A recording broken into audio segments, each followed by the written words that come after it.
అందరికీ నమస్కారం. Welcome to Bharatavarsha news. కోల్కతాలోని ఆర్జీ కార్ హాస్పిటల్లో ట్రైనీ మహిళా వైద్యురాలిపై అత్యాచారం, హత్య ఘటనలో అప్పటి ప్రిన్సిపల్ సాక్ష్యాధారాలను కప్పిపుచ్చేందుకు ప్రయత్నిస్తున్నట్లు తెలిపే ఒక లేఖ బయటపడింది. ఆగస్టు 10వ తారీఖు రాసిన లేఖలో నేరం జరిగిన ప్రాంతానికి సమీపంలో మరమ్మతులు చేయాలని ఆదేశించడంతో సాక్ష్యాలను తారుమారు చేశారనే అనుమానాలు వ్యక్తమవుతున్నాయి.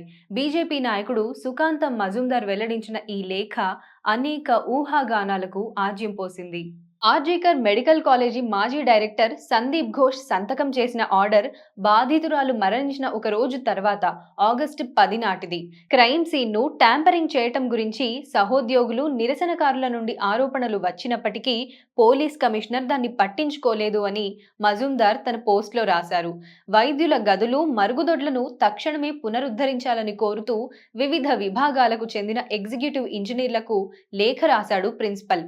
మెరుగైన సౌకర్యాల కోసం రెసిడెంట్ డాక్టర్ల డిమాండ్లను ఉద్దేశించే ఇలా చేసినట్లుగా ప్రిన్సిపల్ జారీ చేసిన మెమోలో ఉంది.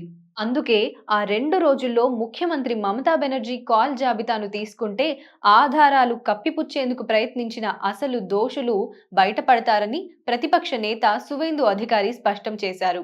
ఆ వైద్యురాలి మృతదేహం కనుగొన్న సెమినార్ హాల్లోనే అత్యాచారం, హత్య జరిగి ఉండకపోవచ్చని, కాలేజ్లోని మరొక చోట జరిపి అక్కడ పడవేసి ఉండొచ్చనే అనుమానాలు వ్యక్తమవుతున్న సమయంలో ఇటువంటి నిర్మాణాలు చేపట్టటం ఆధారాలు తుడిచివేసేందుకే అని స్పష్టమవుతుంది.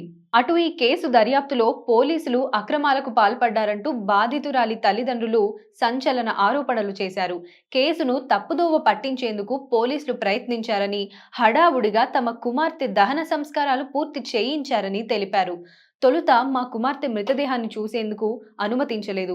పోస్ట్మార్టం పరీక్షలు పూర్తయ్యేంత వరకు పోలీస్ స్టేషన్లోనే వేచి ఉండాల్సి వచ్చిందని తెలిపారు. మా కుమార్తె మృతదేహాన్ని మాకు అప్పగించినప్పుడు సీనియర్ పోలీస్ అధికారి ఒకరు లంచం ఇవ్వడానికి ప్రయత్నించారు. మేమందుకు తిరస్కరించాం. మా కుమార్తెకు న్యాయం చేయాలని పోరాడుతున్న జూనియర్ వైద్యులకు మద్దతుగా నిరసనలో పాల్గొన్నామని బాధితురాలి తల్లిదండ్రులు తెలిపారు. ఈ కేసుపై ముందు కోల్కతా పోలీసులు దర్యాప్తు చేపట్టారు. అయితే దర్యాప్తు సమయంలో వారు వ్యవహరించిన తీరుపై పెద్ద ఎత్తున విమర్శలు వ్యక్తమయ్యాయి. ఈ క్రమంలోనే కేసును కోల్కతా హైకోర్టు సిబిఐకి అప్పగించింది. ప్రస్తుతం దీనిపై ముమ్మరంగా దర్యాప్తు కొనసాగుతుంది. ఇప్పటికే నిందితుడు సంజయ్ రాయ్ సహా ఘటన జరిగిన ఆర్జీ కార్ మెడికల్ కాలేజీ మాజీ ప్రిన్సిపల్ సందీప్ ఘోష్ మరికొందరికి పాలిగ్రాఫ్ పరీక్షలు నిర్వహించారు. తమ కుమార్తెకు న్యాయం చేయాలని మృతురాలి కుటుంబీకులు రోధిస్తున్నారు. మృతురాలి తండ్రి మాట్లాడుతూ నిరసనల్లో పాల్గొనాలని పలువురు కోరారని, తాము ఇంకా ఏం చేస్తామని ప్రశ్నించారు. ఘటనను సహించేది లేదని పేర్కొంటూ తమకు చాలా ప్రశ్నలున్నాయని, వాటన్నింటినీ పోలీసులను అడుగుతామని స్పష్టం చేశారు.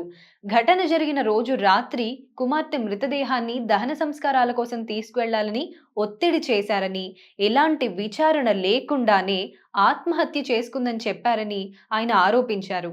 హాస్పిటల్కు తాము 12 గంటల 10 నిమిషాలకు చేరుకుంటే కూతురి ముఖం చూపించేందుకు తమను సెమినార్ హాల్ బయటే 3 గంటల పాటు కూర్చుండబెట్టారని, మృతదేహాన్ని చూసేందుకు కూడా అనుమతించలేదని, పోస్ట్మార్టం కోసం తీసుకువెళ్లే వరకు పోలీస్ స్టేషన్లోనే నిరీక్షించాల్సి వచ్చిందని ఆవేదన వ్యక్తం చేశారు.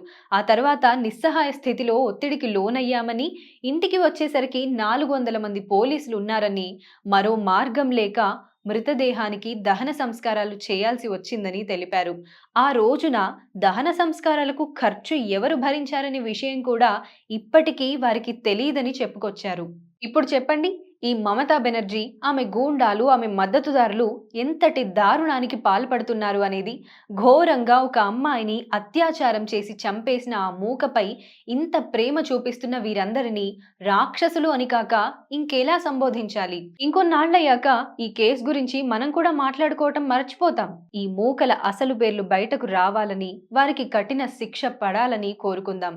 బెంగాల్లో ఇటువంటి రాక్షస పాలన అంతం కావాలని కోరుకుందాం. జస్టిస్ ఫర్ అభయ. నమస్తే. జై హింద్. జై భారత్.